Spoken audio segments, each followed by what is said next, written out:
आप लोगों ने नोटिस करा होगा जब भी हम टैबलेट का रिव्यू करते हैं तो ज्यादातर केसेस में जितने भी ये 30, 40, 50,000 के टैबलेट्स आते हैं सब में हमारे को आईपीएस एलसीडी डिस्प्ले मिलती है। और बहुत लोगों का सवाल रहता है यार ओएलईडी दे देते क्या हो जाता, प्राइस बढ़ जाता है। मेरे को कमेंट मिले कि भैया एसूस पैड आया ओएलईडी डिस्प्ले के साथ है। मैंने कहा भाई साहब डिमांड आ रही है, मंगाना तो बनता है। और 40-45,000 के आसपास ओएलईडी डिस्प्ले तो कहीं ना कहीं तो कैच होगा ना। अब वो कैच कहां है वो इस पूरा वीडियो में पता लगेगा। एंड यस, कंपटीशन के साथ भी हमने कंपेयर किया है साइड बाय साइड कुछ जगह कि 40-45,000 में और भी बहुत सारे टैबलेट्स अभी रिव्यू किए रिसेंटली चैनल पे, ये कहां स्टैंड करता है। तो अगर आप मेरे को पहली बार देख रहे हो तो लाइक सब्सक्राइब मारो, मैं इतने इसका डब्बा खोल लेता हूं। ऐसा बक्सा हमारे को मिल जाता है और यहाँ पे सबसे पहले हमारा डिवाइस निकल जाएगा जो हमारा टैबलेट है। 45 वॉट का चार्जर मिलता है, type C to C cable मिल जाती है, एक यूजर मैनुअल और हाँ केस भी हमारे को बॉक्स के अंदर ही मिलता है। एंड यस, ये केस वैसा ही है जैसा हमारे को ZenBook Duo सीरीज के साथ नहीं मिलता। यहाँ पे जो उसका ऊपर का फ्लैप है ना उसके अंदर ना मैग्नेट है, तो इसके थ्रू आप टैबलेट को डिफरेंट तरीके से आप यूज कर सकते हो, वर्टिकली, हॉरिजॉन्टली। और ये जो कवर है ना इसका जो बैक है ये प्रॉपर सिलिकॉन वाला है, वो हार्ड प्लास्टिक नहीं है। हार्ड प्लास्टिक होता है टूटने का डर होता है, लेकिन जैसे ये सिलिकॉन है तो मेरे को लग रहा है कुछ टाइम बाद शायद पीला पड़ सकता है, बाकी तो चला के ही पता लगेगा।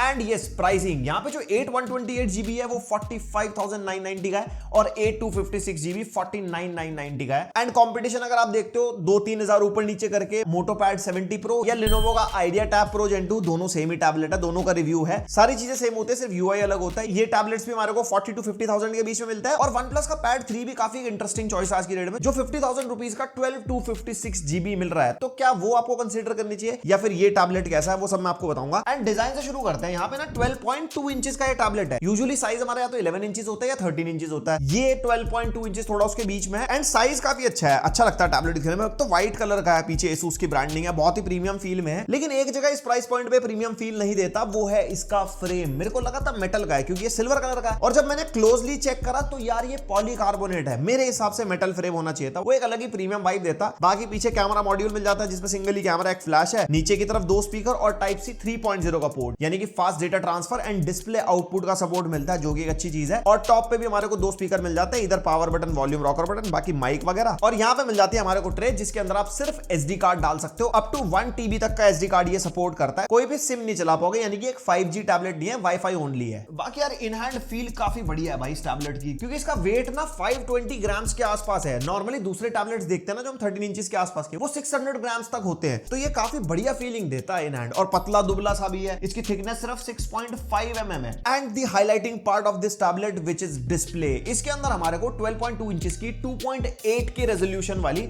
यानी कि 2800 by 1840 OLED डिस्प्ले मिलती है, और साथ में 144 हर्ट्ज का रिफ्रेश रेट भी है and 92% screen to body ratio है। अगर आप बेजल देखोगे ना compare to any other tablet, काफी कम बेजल है। हमने इतने सारे टैबलेट रिव्यू कर रखे हैं, इतने कम बेजल मैंने अभी तक किसी टैबलेट में देखे, जो कि बहुत बढ़िया व्यूइंग एक्सपीरियंस बनाती है। मतलब 12.2 इंचेस की होते हुए भी इसका डिस्प्ले एक्सपीरियंस एक 13 इंचेस वाले टैबलेट जैसा ही फील होता है, और बेजल ना होते हुए और भी बढ़िया। और ये ना 3:2 एस्पेक्ट रेशियो के साथ आता है। वैसे अगर आप कंपेयर करोगे ना 16:10 से तो ऑलमोस्ट सिमिलर सा फील होता है, बस इसके अंदर थोड़ी सी वर्टिकल स्पेस ज्यादा होती है, which is ideal for reading documents वगैरह। बट अगर 16:9 वाला कंटेंट भी देखोगे अगर आप इसमें, जैसे मेरी वीडियो है, तो कुछ इतने ब्लैक बार्स हमारे को मिलते हैं, यानी कि मतलब मेरे को कंटेंट वगैरह देखने में भी इसमें कोई ऐसा दिक्कत वगैरह हुई नहीं। हाँ, जैसे OnePlus Pad 3 है वो 7:5 एस्पेक्ट रेशियो के साथ आता है, उसके अंदर हमारे को कंटेंट कंजम्पशन में ज्यादा ब्लैक बार्स वगैरह मिलते हैं। और यार स्क्रीन प्रोटेक्शन में ये क्या यूज कर रहे हैं वो इन्होंने कहीं पे कुछ मेंशन नहीं कर रखा, मैं देख रहा था डिटेल वगैरह, बट मेरे हिसाब से जिस प्राइस पे आता है स्क्रीन प्रोटेक्शन होनी चाहिए थी। और आउट ऑफ द बॉक्स कोई स्क्रीन गार्ड भी प्री अप्लाइड नहीं मिलता, तो खरीदते ही आपको थोड़ा मार्केट में हाथ पैर मारने पड़ेंगे, वरना वैसे कवर तो है ही, तो कवर से आप काम चला सकते हो, फ्लैप वाला है ना। एंड वैसे एक चीज, इस प्राइस पॉइंट पे OLED डिस्प्ले देना ही अपने आप में काफी बड़ी बात है, बिकॉज अगर आप सैमसंग का टैबलेट वगैरह उठाते हो, जैसे सैमसंग का टैब S11 अल्ट्रा है, 1,37,990 का आता है, इसमें OLED डिस्प्ले आती है। Same goes with iPad Pro जो 2 लाख तक आता है। तो इस प्राइस पॉइंट पे ऐसी डिस्प्ले प्लस, जैसे मैं कलर गैमेट टेस्ट कर रहा था, OLED है तो बढ़िया कलर गैमेट मिलता है, 100% sRGB, 99% P3 and even all time brightness भी 626 निट्स के आसपास निकल के आती है। तो चाहे आप इंडोर यूज करो, आउटडोर यूज करो, बढ़िया रहता है यहाँ पे टैबलेट यूज करने में, कोई दिक्कत नहीं आती। और वैसे जो पीक ब्राइटनेस है वो ब्रांड ने बोला है 2000 निट्स तक ये जा सकता है। वो HDR कंटेंट में होता है कि स्पेसिफिक कुछ पिक्सल्स अब ज्यादा ब्राइट हो जाए, पूरी display 2000 nits it is not possible. And multimedia में यूट्यूब में 4K 60 HDR का सपोर्ट मिलता है। नेटफ्लिक्स में कोई भी HDR का सपोर्ट हमारे को नहीं मिलता मेरे हिसाब से होना चाहिए था, बट वो यूआई वाइज होता है। जैसे मैं DRM इन्फो में चेक कर रहा था ना, तो उसके अंदर दिखाता है डॉल्बी विजन, HDR 10, 10+ HLG सब कुछ, लेकिन नेटफ्लिक्स जो कि बहुत इंपॉर्टेंट ऐप है उसके अंदर सपोर्ट नहीं है। बट फिर भी कंटेंट वगैरह जैसे हमने देखा ना नेटफ्लिक्स में बढ़िया रहता है। एंड कोस्टा रिका में जैसे अगर आप देखो तो डायनामिक रेंज वगैरह भी अच्छी है, यहाँ पे brightest part, darkest part, and साथ में वाइडबैंड L1 का सपोर्ट है, तो OTT पे हाईएस्ट रेजोल्यूशन पे आप कंटेंट देख पाओगे। और ये टैबलेट क्वाड स्पीकर के साथ आता है। आप एक साउंड सैंपल सुनो, देखो क्लियर आवाज, थोड़ा बहुत थम भी फील होता है, बट उतनी ज्यादा लाउड फील नहीं होती। बट हाँ, स्पीकर से आप डिसअपॉइंट तो नहीं होने वाले। हाँ, डॉल्बी एटमॉस का सपोर्ट मिलता है। इसके अंदर एक प्री इंस्टॉल डेडिकेटेड एप्लीकेशन भी है, डॉल्बी ऑडियो X3 करके, जिसमें डिफरेंट मोड्स मिलते हैं, डायनामिक, मूवी, म्यूजिक, वॉइस, जैसा आप टाइप का कंटेंट देख रहे हो आप चेंज कर सकते हो। और वो क्वाड स्पीकर है ना, तो वो इंपैक्ट फील भी होता है। एंड कोडेक का सपोर्ट मैं देख रहा था, सिर्फ SBC एंड AAC का ही सपोर्ट है, कोई भी high res codec like LHDC, LDAC का सपोर्ट नहीं मिलता। और बात आती है वाइब्रेशन की, तो टैबलेट्स वाइब्रेशन नहीं, वो मिलती नहीं है हमारे को। नाउ द टेक्निकल पार्ट, वहां पे समझ में आता है कि जब OLED डिस्प्ले दी है तो टेक्निकली चीजें थोड़ी सी कम रह जाती है। जैसे इसके अंदर MediaTek Dimensity 8300 चिपसेट हमारे को मिलता है with LPDDR5X RAM which is good, but UFS 3.1 storage. अब इसी प्राइस पॉइंट पे या इवन इससे कम प्राइस पॉइंट पे UFS 4.0 आराम से मिल जाती है, जैसे Idea Tab Pro ही देख लो, या फिर OnePlus Pad 3 की मैं बात कर रहा था। अब इस चिपसेट का AnTuTu स्कोर हमारे को 1.59 मिलियन के आसपास मिलता है। अब यहीं पे अगर आप 8s Gen 4 उठाओ तो 2 मिलियन के आसपास स्कोर उसका मिल जाता है, जो मतलब सीधी सी बात है परफॉर्मेंस आपको बढ़िया मिलेगी। तो आपकी चॉइस क्लियर होनी बहुत इंपॉर्टेंट है कि आपको परफॉर्मेंस ज्यादा चाहिए या आपको एक OLED बढ़िया डिस्प्ले चाहिए, क्योंकि उन टैबलेट्स में फिर OLED डिस्प्ले नहीं मिलती। तो कहीं पे कोई अच्छा तो कहीं पे कोई। एंड यस, परफॉर्मेंस की अगर बात करते हैं तो भाई AnTuTu बेंचमार्क मैंने आपको बता दिया 1.59 मिलियन के आसपास स्कोर आया था। Geekbench 6 के नंबर्स आप देख सकते हो। और उसके अलावा wild life extreme stress test निकाला, जिसमें लूप स्कोर्स ऑब्वियसली कम है और स्टेबिलिटी बढ़िया है, ठंडक रहती है टैबलेट में, जो कि थ्रॉटल टेस्ट में पता भी लगती है 15-30 मिनट्स में, हरियाली वाला ग्राफ है। एंड सेंसर्स कनेक्टिविटी में भी ये थोड़ा पीछे है, मतलब कहीं ना कहीं थोड़ी कॉस्ट कटिंग है टू मेक डिस्प्ले बेटर, जैसे Wi-Fi 6E and Bluetooth version 5.3 मिलता है, जो यूजुअली मार्केट में अभी लेटेस्ट टैबलेट्स में Wi-Fi 7 एंड ब्लूटूथ वर्जन 6 बहुत कॉमन है। बाकी हाँ, आप गेमिंग में जायरो यूज करते हो तो जायरो मिलता है इसके अंदर और अच्छा काम करता है। और उसके बाद हमने गेम टेस्ट करे, जैसा इसका चिपसेट है अच्छी परफॉर्मेंस निकाल के देता है। जैसे BGMI में स्मूथ पे एक्सट्रीम प्लस मिलता है, तो यहाँ पे हमारे को वही एवरेज 59 FPS मिल जाते हैं। कॉल ऑफ ड्यूटी मोबाइल में भी 59 FPS का सपोर्ट मिलता है, लो पे अल्ट्रा। और गेंशिन इंपैक्ट में हाईएस्ट सेटिंग्स में फ्रेम रेट 60 सेट कर दिया था, तो एवरेज 59.2 मिल गया था। वुदरिंग वेव्स अगर आप देखोगे उसके अंदर क्वालिटी सेटिंग्स में फ्रेम रेट 60 सेट करने के बाद 52 एवरेज FPS मिले थे। और CarX स्ट्रीट में ना कुछ ये सेटिंग्स रखी थी, मैं स्क्रीन पे डाल दूंगा, 47.7 एवरेज FPS मिले। टूम रेडर ग्राफिक सेटिंग्स पे एवरेज 30 FPS। और रेड डेड रिडेम्पशन चलाया नेटफ्लिक्स वाला, रेजोल्यूशन स्केलिंग 100 पे रखी थी,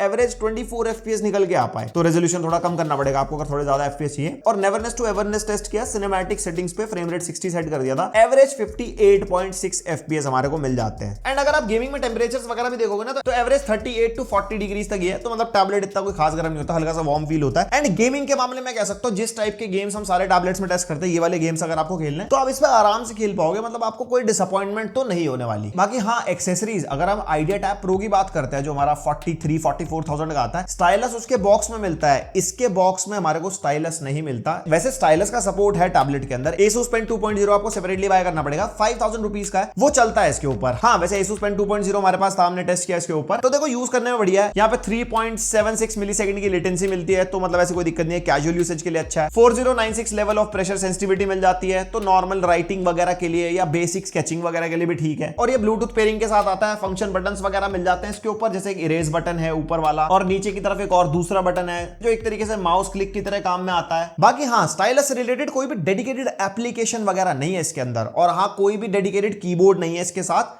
और अलग से भी कुछ सेल नहीं कर रहे। बाकी हाँ, ब्लूटूथ कीबोर्ड वगैरह आपको कनेक्ट करना कोई भी, तो वो आप इसके साथ कर पाओगे। कोई ऐसा कीबोर्ड कवर वाला केस नहीं है इस टैबलेट के साथ। एंड उसके बाद ऑपरेटिंग सिस्टम और यूजर इंटरफेस के बारे में बात करते हैं, जिसके मामले में बहुत ज्यादा वीक पड़ जाता है। ये Android 16 out of the box तो आता है। अब 3 इयर्स के सिक्योरिटी पैचेस हमारे को मिलेंगे, लेकिन मेजर एंड्रॉइड अपडेट्स के बारे में कोई अभी तक इंफॉर्मेशन नहीं है। हमने डायरेक्टली Asus वालों से पूछा, तो उन्होंने कहा नहीं, अभी कोई भी इंफॉर्मेशन नहीं है। तो पता नहीं इसके अंदर एंड्रॉइड अपडेट्स आने वाले हैं नहीं आने वाले हैं। लेकिन अगर आप कॉम्पिटिशन उठा के देखोगे तो मेजर 2 इयर्स के एंड्रॉइड अपडेट्स मिलते ही मिलते हैं, तो मेरे हिसाब से भाई उतने तो मिलने चाहिए। और यूआई काफी बेसिक सा है, कोई ऐसा ब्लोटवेयर वगैरह मिलते नहीं। एक Asus की अपनी एक प्री इंस्टॉल्ड ऐप है GlideX करके, उसके अलावा बिल्कुल खाली खाली मामला है। और भाई use case wise split screen का सपोर्ट तो है, लेकिन कोई भी फ्लोटिंग विंडो का सपोर्ट नहीं है। एंड अगर हम यूज करते हैं तो काफी लैग, स्टटर और ग्लिचेस तो काफी सारे हैं। जैसे अगर अभी आप देखोगे ना, तो ये लैग हो गया मैं चला रहा था इसको कुछ चीज चेक करने के लिए, तो अब चल गया है वापस से। जैसे अभी यहाँ पे मैं कुछ सर्च कर रहा हूँ ना सेटिंग्स में,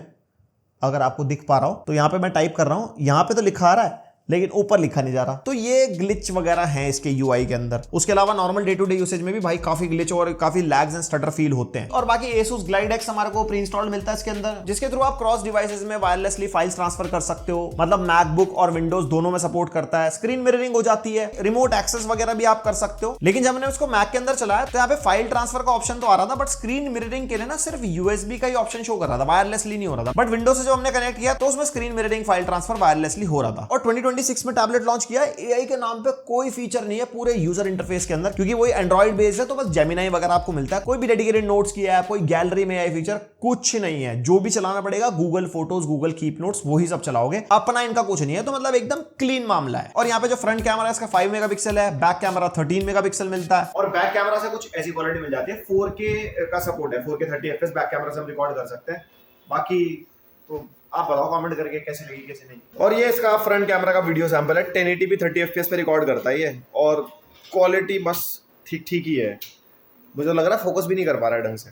बाकी तो आप बताओ कमेंट करके आपको कैसी लगी क्वालिटी। और कुछ ऐसी फोटोज वगैरह खींच सकते हो जैसी नॉर्मली हर एक टैबलेट से हमारे को मिल जाती है। काफी बार बोला मैंने, वही डिसेंट कैमरास होता है टैबलेट्स का, फोटोग्राफी के लिए होता भी नहीं है। हमने काफी सारी फोटोज खींची थी विद इन स्टूडियो, जैसे कुछ डॉक्यूमेंट की फोटो हो गई, कोई किसी सामान की फोटो हो गई, कुछ सेल्फीज हो गई, कुछ बहुत सारे सैंपल वगैरह लिए थे। आप इससे आइडिया लगा सकते हो कि टैबलेट का कैमरा कैसा है। एंड यस, बैटरी टैबलेट का साइज थोड़ा छोटा है, पतला है, तो 9000 mAh की बैटरी मिलती है, जो कि ठीक है। वैसे कॉम्पिटिशन में 10,000 प्लस mAh मिलती है। और बाकी 45 वॉट का जो चार्जर आता है ना इसके साथ, उससे फुल चार्ज होने में अप्रोक्सीमेटली 50 मिनट्स टू 1 आवर के आसपास लगते हैं। तो चार्जिंग स्पीड ठीक है। एंड बैटरी बैकअप के मामले में 9 to 10 आवर्स का स्क्रीन ऑन टाइम मिल जाता है, कि जिसमें आप ओटीटी वगैरह देख रहे हो, मल्टीमीडिया कंज्यूम कर रहे हो, गाने वाने सुन रहे हो, कुछ भी है। यानी कि एक दिन या एक दिन से थोड़ा ज्यादा backup. 9-10 hours screen on time मतलब लगातार यूज करना। तो पूरा दिन 9-10 घंटे थोड़ी लेके बैठ रहोगे। अगर लगातार लेके बैठ रहोगे तो 9-10 घंटे बंद हो जाएगा। आइडिया हो गया ना।